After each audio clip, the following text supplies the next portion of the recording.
I'm constitutional attorney Catherine Henry. So, health. How many times is the word health used in the U.S. Constitution? 0 times.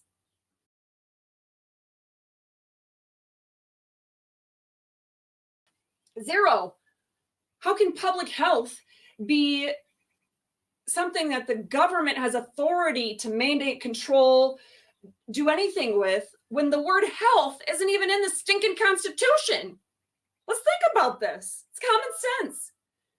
The Michigan Constitution, it is in there 4 times, but in 3 different contexts.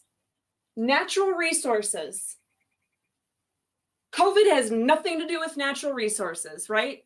Pollution of public streams and lakes and things like that. Okay, that's a different story, but it has nothing to do with COVID. Owning property.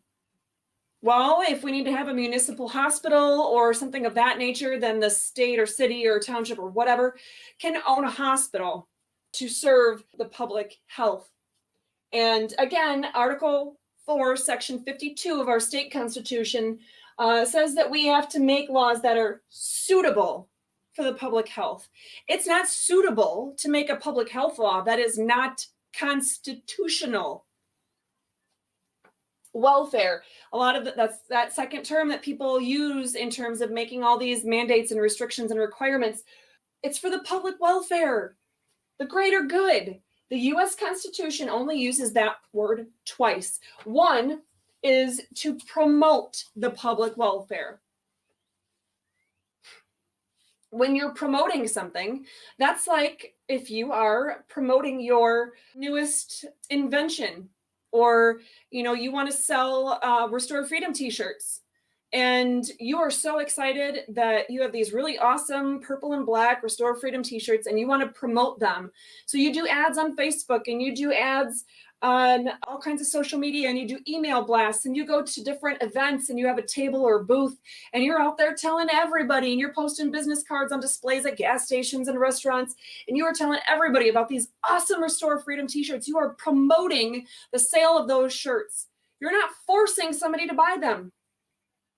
You can promote them, but if all people or any person decides, you know what, dude, I don't have money, or I don't wear t-shirts, or I don't like Restore Freedom, I like tyranny, whatever, you can't force something on somebody in that context. It is to promote.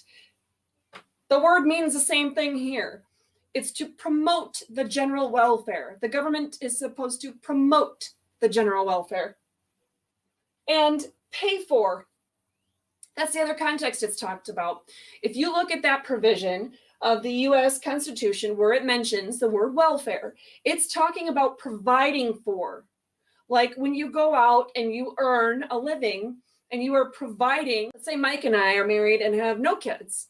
So we're married, we have no kids, and we've decided that I'm going to stay home and fight for freedom, and he's going to make all the money and stuff like that, right? He would be out to provide for the general welfare of our family. He would be providing for us to pay for our bills and be able to have food to eat and a shelter and things like that. Is to provide for, to pay for the necessities that we need, not to require me to do something or not do something. In fact, even though at this point, especially for the last year and a half, when I've been working for free for the people of the state of Michigan and for the US, and not been bringing in paid case income, he's been bringing in whatever money we have, besides people like you that might be willing to donate to us on restorefreedomkh.com, by the way. Anyway, let's say as the primary breadwinner of our family, Mike said that he wanted me to start wearing masks in public.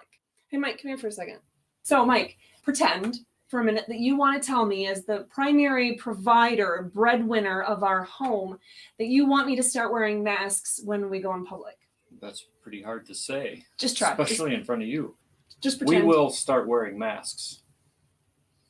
He's trying to tell me what to do. That is funny. Yeah, it is funny. So do you think that would be my normal reaction if you tried to tell me what to do? No. Would I say, Yes, over sir. my dead body. Okay, that'd be more likely. Yes, that'd How be it. successful is it to, because you're the primary provider of my general welfare by paying for, in addition to donations, you're the primary person that's providing for my food or my clothing or my shelter right now. How well does it work if you try to tell me what to do and mandate I do something? That is not successful. No, that doesn't work. No, doesn't work. Nor should it. Thank you. Nor should it. So that's literally what that second provision in the US Constitution talks about. The general welfare, to provide for the common defense and general welfare. So my husband is in our family home. He is supposed to be the one, just like the government in the terms of the Constitution, in our family, my husband's supposed to be the one to provide for the common defense and general welfare. He has more knowledge of the firearms that we have. He has more knowledge about knives or explosive materials or whatever, right? He has the way to defend, to provide for the common defense of our home and of our family and of me. And that's very analogous to what the government's job is supposed to be. To provide for the common defense and general welfare is exactly of how, our government is supposed to be trained in firearms and explosives and in all of those kinds of defensive tactics, because if we have, say, a September 11th, 2001 situation, our military needs to hopefully catch it before it happens. But if they don't, they need to be able to know how to address that issue head on and defend us, and to provide for our general welfare, to be able to pay for the essential services or offerings that are required in our Constitution. We need infrastructure to be able to have a country. We have a right in the Constitution, at least even as interpreted by the most liberal of judges, we have a right to move freely from one state to another, from one part of the country to another. Well, how can you do that if the infrastructure doesn't exist? We have a need for all kinds of other infrastructure and things that would be in the sense of providing for the general welfare. Our Michigan Constitution references that word 3 times. One in the sense of atomic energy, not relevant here in the slightest. One, again, in the context of natural resources, also not relevant here. And another is where we talked about over here with Article 4, Section 50. Oh, I've been saying 52. It might be 51.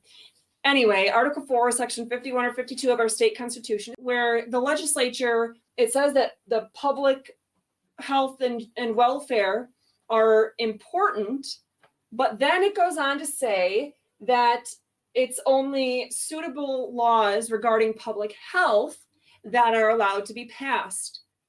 So it references the public welfare, but then does not give a specific set of permissions or authority for the legislature to make laws regarding the general welfare, only recognizing the general welfare is important, but that it's the public health where laws may be made. Safety. Well, it's all about keeping us safe. Let's stay safe and stay healthy and whatever. We're all in this together. So safety is another one, though, that has been used for decades as a way to give the government power to control us, right? Well, it's all about the public health, welfare, and safety. The U.S. Constitution mentions the word safety 1 time.